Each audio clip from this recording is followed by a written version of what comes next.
You have entered the Vault of Shadows. I am the Headless Horselessman, and I welcome you. We've got more viewer mail. If you watch, you're one of the 6 or 7 who have watched faithfully. You have seen the last video, and I do encourage you to check that out. By the way, it's a review of the Halloween 1978 lunchbox and thermos from Fright Rags. Very cool item. So we've got more mail. I had mail in that video, and if you saw that video, you know that, of course, it was a question about my head, or the fact that I don't have one. And it was a pretty dumb question, written by somebody who, not terribly intelligent. This card handed to me, I do have folks that work here in the vault for me, and they will hand me things here. I call them lackeys. I don't know if that's the appropriate term. They're lackeys here in the vault. And they handed this to me, said, here's a new email. I have not read it because we just started recording. So I'm going to read this to you here on a blue card. And again, as I said in the last video, look, how can I read? Please, let's not go there. The question asks, says the following, or the email says the following: do you enjoy playing video games? And if so, on what console? Well, that's nice to get a question that's not about my head, or the fact that I don't have a head, or where my head is, what happened to my head. That's nice. I don't like talking about this all the time. Or the fact that I don't have a horse. So that's nice too that that's not mentioned. And the thing is, I'm old. I'm from the 1900s, and I've been dead since around that time.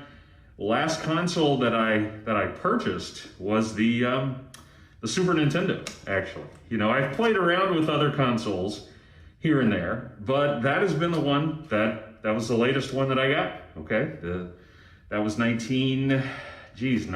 So, and I'm still playing it. That's my favorite console, and you might say, how can it be your favorite if you haven't played any others since? Well, because it's like, you like something enough, you go, I don't need anything more. This is all I'm good with that.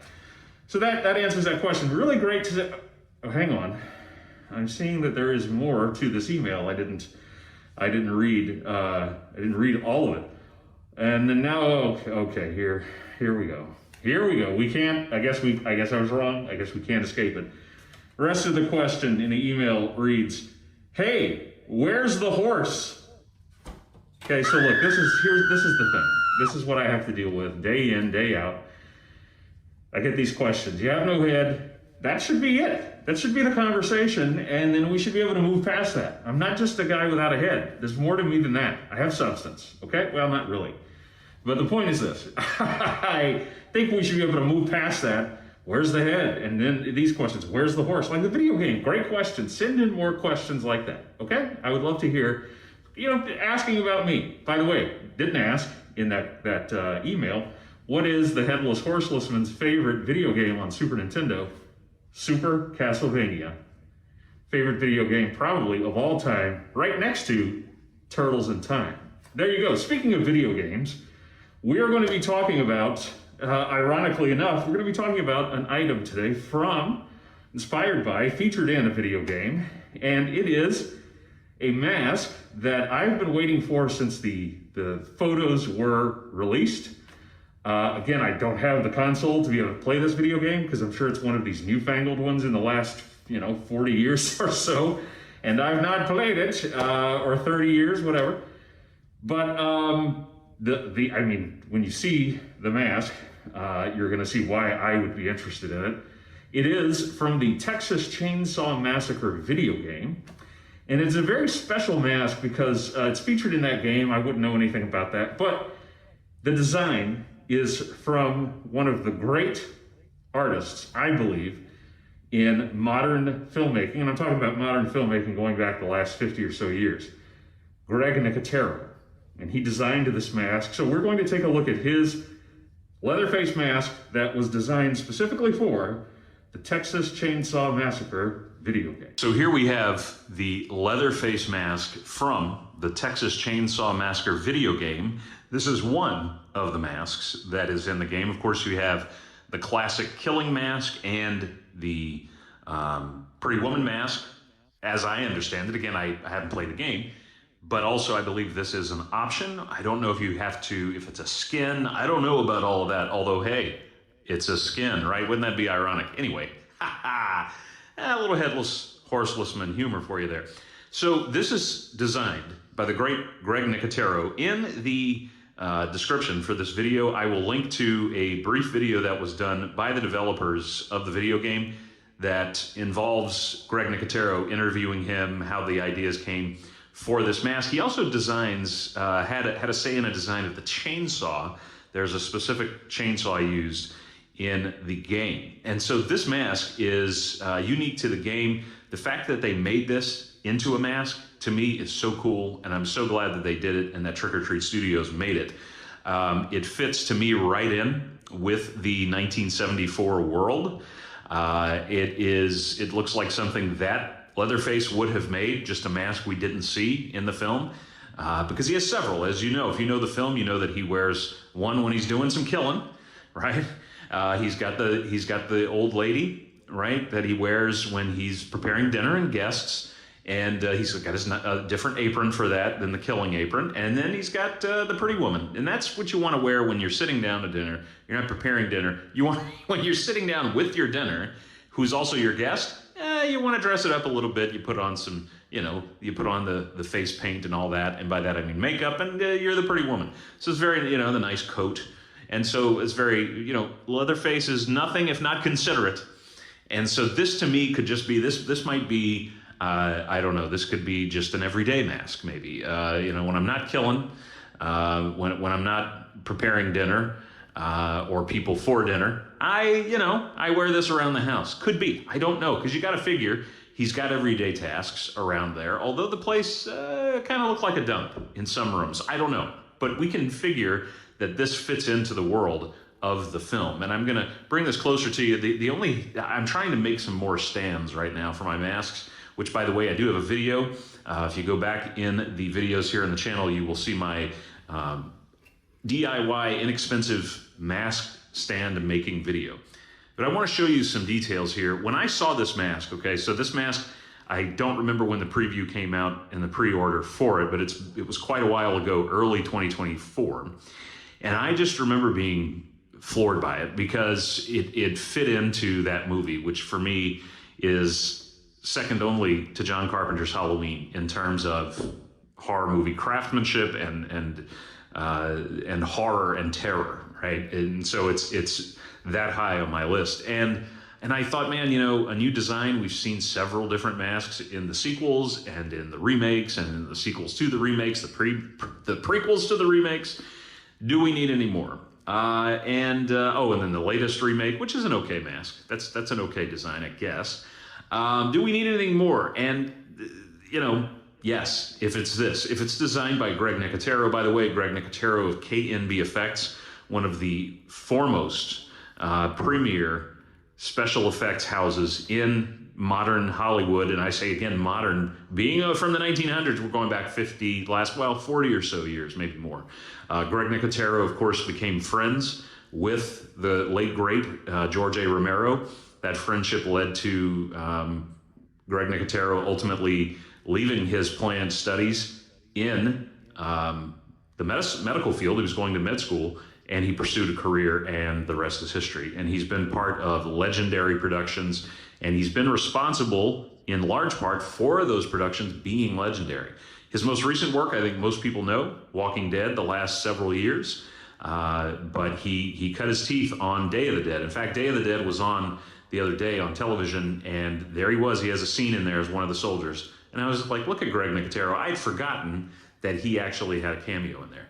But he, I think, really took this idea of a mask made from human skin and really took it. Now, this is not the first mask to do this, but he took it in a different direction in terms of putting different faces together, right? So if you look at, for example, and I'm not a fan of the movie, but the mask from Trick or Treat Studios, you'll find it at Spirit Halloween this year, and I think Party City, wonderful. The Texas Chain Saw Massacre 2 mask, where at the base on the neck of that mask, you've got like ears, right? So Leatherface was like putting ears. He was just really customizing. He put a lot of flair into that particular mask.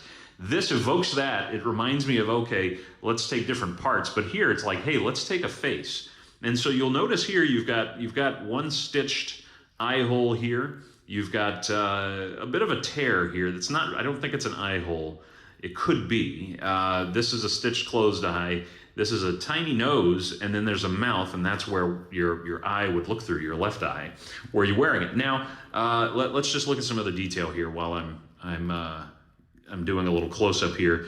These flaps again evoke that killing mask and the pretty woman. So we have Robert Burns designed there, the late great Robert Burns, who designed and crafted the Leatherface masks for the original film. We've got the stitching going on here. I think we have some really great detail here. It's not stitched, but it's almost as if this was just cut, maybe stitched here. And I'm talking about like in universe, right, in the game Leatherface, and then maybe they did some carving almost, just removed some skin here and then stitched some other skin on there. But it is horrific and great, isn't it? This piece, as you can see, this has got some actual stitching in it. And mine's been in the box, right? So I just took it out. You'll notice these are kind of, they're not straight down, and that's just because it hasn't been hanging, pulling those strings straight. But you've got some simulated, I should say, sculpted stitching here, and then you've got some thread there. You've also got these leather cords, as you have in the other masks made by Trick or Treat Studios, that feature that in the film. They are all film accurate. This is game accurate. And I'm going to show you right here.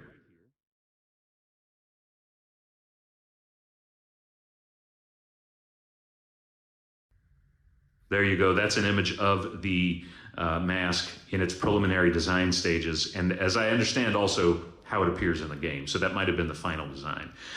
Now, I've seen some critics when this mask was announced in both as a feature of the game and then the actual mask. Oh, this doesn't look realistic. No one would have a nose this small or a mouth this small. That's unbelievable. And when I read that at first, it immediately came to my mind, and I had to say it on wherever I was reading this. And I said, did it ever occur to you that Leatherface doesn't discriminate based on age? And that silenced that person. I don't think anybody wanted to think that horribly, but I mean, we're talking about Leatherface. We're talking about a character who and his family, the Slaughter family, that will kill passerbys. And no, they don't discriminate on age or in any other way. So this could be a small human. That's certainly possible. Just somebody with a small, petite frame. This could also be a child, which is horrible, I know. But guess what, kids? Horror movie. And in this case, horror video game. So I don't know. That's not something Greg Nicotero spells out. But I just think this is such a great mask. I have been waiting to get this. And I really, the fact that it does this here, I'm hoping that's not from a kid, obviously. But by the way, also not real for anybody that would be offended by that. But I just think it's another wonderful quality mask from the folks over at Trick or Treat Studios. And I don't know if you'll see this. You should be able to see it there in the light. Sculpted on red latex, using red latex. So that gives it kind of an extra gory effect. You can get a little bit of that like right here in the edges, but it's painted really nicely in here too. So you've got this torn eye here, and you've got this part that was stitched from.